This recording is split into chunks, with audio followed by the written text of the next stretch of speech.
अस्सलामुअलैकुम my social media family. उम्मीद करती हूँ कि आप सब लोग हिफ्ज़-ओ-मान से होंगे, खुशबाश होंगे। जैसा कि आप लोग जानते हैं कि अफनान केस जो कि डिफेंस कार हादसा है, वो दिन ब दिन सुलझने के बजाय जो उसकी गुत्थी है वो उलझती चली जा रही है। शुरू ही से कुछ ऐसे सवाल हैं जो कि इब्तदाई इन्वेस्टिगेशन में ही सामने आ जाने चाहिए, मगर वो ऐसे सवाल आते हैं कि जिनका इतना आसान जवाब होने के बावजूद कि कोई भी इस गुत्थी को सुलझा नहीं पा रहा।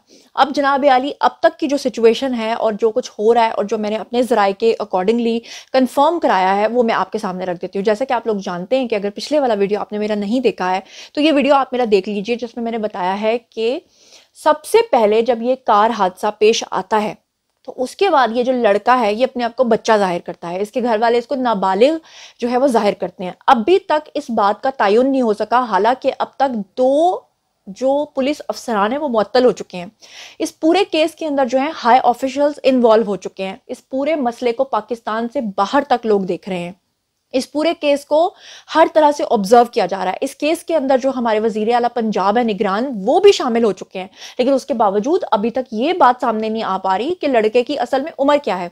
लड़का कहता है और उसके वालिद कहते हैं कि वो नाबालिग है और वो 17 साल का है, जबकि पुलिस अफसरान जो हैं वो उसकी एज का जो तयन है उसके बारे में क्या बताते हैं। और खास तौर पे मैं आपको बताऊं कि लड़के की उम्र क्या सामने आई है वो मैं आपके सामने रखूंगी। और आज खास तौर पे उसका टेस्ट होने वाला है, जो कि आई थिंक ओसिफिकेशन टेस्ट या जिस तरह भी वो टेस्ट होगा उस वो मैं आपको बताऊंगी और उससे पता चलेगा कि लड़के की एग्जैक्ट एज क्या है। लेकिन वो एज जो है वो अप्रोक्सीमेट एज होती है, वो एग्जैक्ट एज नहीं होती है। साथ ही मैं आपको बताऊं कि दूसरा ये सवाल है कि जो विक्टिम फैमिली है उन्होंने पहले कहा कि हाँ ठीक है ये हादसा हुआ, लेकिन उसके बाद उन्होंने कहा कि ये हादसा नहीं बल्कि ये कत्ल है, क्योंकि उस लड़के ने खुद टक्कर मार के यू टर्न लेके उनको गंदे इशारे करके फिर उसके बाद उनकी गाड़ी के ऊपर हमला किया और उन्हें कहा कि मैं देखता हूं कि आप कैसे आगे जाते हो और कैसे आप लोग यहाँ से इस हदूद से बाहर निकलते हो। मगर फिर उसके बाद अचानक से जो है वो उस लड़के के बाप जो जिनका हादसा हुआ है, जिन लड़कियों का, उनके वालिद साहब का बयान आता है कि जो लड़का है यानी अफनान के जो वालिद हैं वो 66 लाख रुपए की ऑफर कर रहे हैं।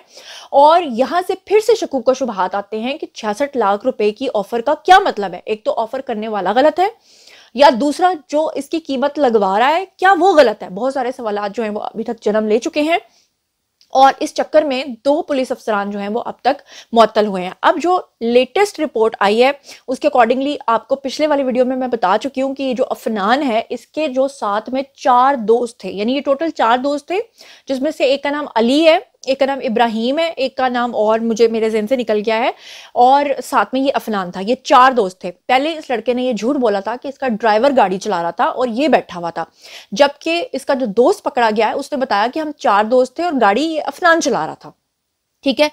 अब जो इसकी एज के हवाले से झूठ बोला जा रहा था और जो पुलिस अफसरान इसको बचाने की कोशिशें कर रहे थे, और जो कुछ लोग कह रहे थे कि ये लड़का क्योंकि बहुत बासर है तो ये खरीद रहा है लोगों को, तो इसकी एज के हवाले से जो तफसीलात सामने आई हैं वो मैं अब आपके सामने रखती हूँ। तो अब इसकी एज के हवाले से मैं आपको बता दूं कि जो अभी तक एफआईआर दर्ज हुई है उसमें इस लड़के को नाबालिग जाहिर किया गया है, जिसकी वजह से 2 अफसरान जो है वो मुअत्तल हो चुके हैं। जबकि अब जो हमारे वजीर आला पंजाब हैं वो इसमें खसूसी इंटरेस्ट ले रहे हैं और वो कह रहे हैं कि हर सूरत इस लड़के की जो असल उम्र है वो सामने लाई जाए। इसके हवाले से मैं आपको बता दूं कि अब पुलिस के जो अफसरान है, जो हाई ऑफिशियल्स इसके ऊपर जो हैं वो अपनी इब्तदाई इन्वेस्टिगेशन कर रहे हैं, उन्होंने एक फैसला किया। फैसला उन्होंने ये किया है कि ये जो गिरफ्तार मुलजिम है यानी अफनान, इसके वालिद का नाम शफकत है, अफनान शफकत जो है, इसके उम्र के तयन के लिए जो है वो इसका टेस्ट करवाया जाना चाहिए। और मुलजिम अफनान शफकत के जो जेर हिरासत दोस्त है इब्राहिम जो पकड़ा गया है, उससे भी अभी तक इसकी तफ्तीश जो है वो जारी है। और जो इसकी एज के हवाले से आएगी रिपोर्ट वो भी मैं आपको बताऊंगी, लेकिन मैं आपको बता दूं कि इसको भी टेम्पर किया जा सकता है। टेम्पर इस तरह से किया जा सकता है, आपको याद होगा पिछले साल मैंने आपको केस रिपोर्ट किया था दुआ जहरा का। दुआ जहरा के साथ जब मेरी पर्सनली मुलाकात हुई थी और मैंने उससे पूछा था कि तुम्हारी उम्र क्या है, उसने मुझे बताया था कि उस वक्त वो 17.5 साल की थी और कुछ ही महीनों के बाद वो 18 साल की हो गई थी। लेकिन उसके वालिदैन ने जो उसकी उम्र लिखवाई थी वो 2015 की लिखवाई थी। उसकी जो डेट ऑफ बर्थ थी वो गलत लिखवाई थी। उसकी वजह ये थी कि वो शुरू से स्कूल कभी गई नहीं थी, और अगर जाती भी थी तो उसके प्रॉपर डॉक्यूमेंट्स नहीं थे। और जो 2015 का वाला मामला था, जब मैंने उस लड़की से पूछा था तो उसने मुझे ये जवाब दिया था कि जनाब उसके वालिदैन ने जब क्योंकि वो अहले तशरीह मसलक से थे तो वो जब गए थे ज़ियारतों के लिए उस वक्त जो पेपर्स बनवाए थे उसमें उस लड़की की उम्र 2015 लिखवाई थी। लेकिन क्योंकि 2015 उसकी डेट ऑफ बर्थ लिखवाई थी तो उस हिसाब से केस के हवाले से वो नाबालिग बन रही थी, जबकि हकीकत में वो नाबालिग लड़की नहीं थी, क्योंकि पंजाब के अंदर जो बालिग की उम्र है वो 16 साल होती है। तो अगर अफनान जो है वो 17 साल का है तो फिर भी वो बालिग बनता है, और अगर उसकी उम्र 19 साल है तो फिर भी वो बालिग बनता है। लेकिन मैं आपको ये भी बता दूं कि जो रिपोर्ट आती है वो हमेशा 1-2 साल ऊपर या 2-3 साल नीचे भी आ सकती है। तो इसको फिर इसका मतलब है इन्फ्लुएंस भी किया जा सकता है। मतलब ये कि अगर उसके वालिद ये कह रहे हैं कि वो 17 साल का है और फर्ज करें कि उसकी रिपोर्ट में 19 साल आ जाता है, तो उसको भी आप 100% कंफर्म नहीं कर सकते। और फर्ज करें कि वो 19 साल का है और उसकी रिपोर्ट में 15, 16, 17, 18 साल आ जाती है, तो भी आप देखें कि वो कुछ उसको हतमी नहीं किया जा सकता। लेकिन बहरहाल पुलिस के ये सारे काम होते हैं, इब्तदाई तफ्तीश उन्होंने करनी होती है। अब आप अंदाजा करें कि दो अफसरान के मुअत्तल होने के बावजूद, उसके दोस्त के गिरफ्तार होने के बावजूद, उसके वालिद जो हैं वो अबूरी जमानतें लेकर फिर रहे हैं, आज़ाद फिर रहे हैं। उसको साबित करने की कोशिश किया जा रहा है कि वो एक हादसा था, एक कार हादसा था। उसका जो दोस्त इब्राहिम पकड़ा गया है उसने भी अभी तक यही बताया है कि ये कार हादसा ही था। लेकिन आगे चल के इसके जो बाकी के 2 दोस्त पकड़े जाएंगे और कड़ियों से कड़ियां मिलाई जाएंगी तो फिर फाइनल पता चलेगा कि असल चीज जो है वो क्या है।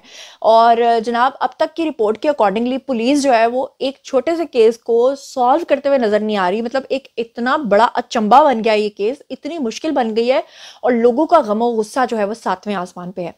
मगर मैं आपको यहाँ पे ये भी बता दूं कि लोग जो हैं वो बड़ी गलत किस्म की बातें भी करते हैं। कुछ लोग ये भी कह रहे हैं कि जो विक्टिम फैमिली है उनके साथ हादसा हुआ है, लेकिन वो झूठ बोल रहे हैं कि उनके साथ जो है जानबूझ के उनको मारा गया या इस लड़के ने उनके साथ गंदी हरकत की है। दूसरी तरफ ये इब्राहिम और ये अफनान भी यही बात कर रहे हैं। लेकिन मैं ये कहूंगी कि जो सच होगा और जैसे जैसे रिपोर्ट सामने आएगी और जैसे जैसे इंकशाफात सामने आएंगे, मैं पूरी ईमानदारी के साथ आपको वो केस रिपोर्ट करूंगी। और जो है, अब बारी है आप लोगों की। आइए कमेंट सेक्शन में मुझे बताइए आपको क्या लगता है कि लड़के की उम्र क्या है। वैसे अगर मैं जाती तौर पे बताऊं तो देखने में तो मुझे वो 16-17 साल का लग रहा है, लेकिन हो भी सकता है कि वो 19 साल का हो। और दूसरी तरफ जो है वो जो लोग ये भद उड़ा रहे हैं या ये र्यूमर जो है वो फैला रहे हैं कि जनाब जी जो लड़का है अफनान, उसके वालिद जो है वो बासर है, वो तो हैं, लेकिन जो लोग ये उसको फौज के साथ जोड़ने की कोशिश कर रहे हैं वो सरासर गलत कर रहे हैं। और वो लोग हैं जो अपने मुल्क के खिलाफ हमेशा कुछ ना कुछ बोलते और बकते रहते हैं। तो उसकी वालिद का फौज से कोई लेना देना नहीं है, कोई ताल्लुक नहीं है अभी तक के इतलात के मुताबिक। लेकिन हाल बता, ये बात सच है कि एक बाप जिसके बेटे ने ये सब कुछ किया है, उसकी नज़र में उसका बेटा सही है या गलत है, वो किसी भी हद तक जाके अपने बेटे को बचाने की कोशिश करेगा, चाहे उसमें उसको कितना भी मुआवजा देना पड़े। और उसके लिए वो उसकी कीमत भी लगा चुका है। और जो विक्टिम फैमिली है वो इस चीज़ का माइंड भी कर रही है कि देखिए जी, हमारे 6 अफराद इस दुनिया से चले गए और आप उनका रेट जो है 66 लाख रुपए लगा रहे हैं, आपका मतलब क्या है। तो इसका मतलब ये है कि खुदा ना खास्ता अगर वो कोई 5-6 करोड़ लगा देंगे तो क्या आप मान जाएंगे। लेकिन बात यह है कि ये 2 फैमिलीज के बीच में हुआ है और इसका फैसला भी उन 2 फैमिलीज को ही करना है। एंड पे जाके पुलिस ने भी अपनी इन्वेस्टिगेशन रिपोर्ट रखनी है और फिर उन दोनों फैमिलीज को आमने सामने बिठाकर कहना है कि हाँ जी भाई, अगर आप माफ करना चाहते हैं तो दियत दे दें, और अगर आप माफ नहीं करना चाहते, दियत नहीं लेना चाहते, या उनसे शरीयत के हिसाब से जो है वो अगर आप चाहते हैं कि जी उनको सजाएं मिले, तो फिर भी ये चीजें आपके सामने होंगी। और पिछले वाले केसेस भी आपके सामने आज तक उनमें क्या हो चुका है, जो कुछ पाकिस्तान में हो रहा है। इस मामले में मैं थोड़ी सी डिसहार्ड हूं कि पाकिस्तान के कानून के अकॉर्डिंगली चीजें बहुत स्लो चलती हैं। तो बहरहाल अभी तक की यही इतलात हैं और लड़के का फाइनली जो है वो टेस्ट होने जा रहा है, जिससे पता चल जाएगा कि लड़के की एग्जैक्ट एज क्या है। लेकिन मैं आपको बता दूं कि वो एग्जैक्ट नहीं होती, तो ये भी इसमें इबहाम ही है, लेकिन ये एक फॉर्मेलिटी है जिसको पूरा किया जा रहा है। आप लोग इस पूरे केस के बारे में क्या सोचते समझते हैं, कमेंट सेक्शन में आइए, शेयर कीजिए। और साथ में मुझे ये भी बताइए कि पंजाब के अंदर अब ये जो रूल आ गया है, पुलिस के जगह जगह नाके लगे हुए हैं, जितने भी लोग जो हैं वो नाबालिग नजर आ रहे हैं और नजर आ रहा है कि उनके पास लाइसेंस नहीं है, उनको पकड़ के जेलों में डाला जा रहा है। तो आपको नहीं लगता कि हुकूमत को इस तरह नहीं करना चाहिए, पुलिस को इस तरह नहीं करना चाहिए, उनको थोड़ा सा टाइम देना चाहिए था कि भाई इतने अरसे का आपके पास टाइम है और इतने अरसे के अंदर जिन लोगों के पास लाइसेंस नहीं है वो बनवा लें। अगर बाद में इस डेट के बाद हम लोगों ने इसके ऊपर कोई भी एक्शन लिया तो फिर कोई जेल में जाए या कहीं पे भी जाए, लेकिन एकदम से जेल में डाल देना इस वाक्य के फौरन बाद मुझे सही नहीं लगता। बहरहाल आप इस बारे में जो कुछ भी सोचते समझते हैं कमेंट सेक्शन में आइए, शेयर कीजिए, पर्सनली जवाब दूंगी। मजीद खबरें, व्लॉग्स, इंटरव्यूज और साथ ही तस्दीर जानने के लिए मेरे से कनेक्टेड रहना हरगिज मत भूलिएगा। चैनल को सब्सक्राइब कर लीजिएगा। अपना बहुत ख्याल रखिएगा। अल्लाह ने के पान।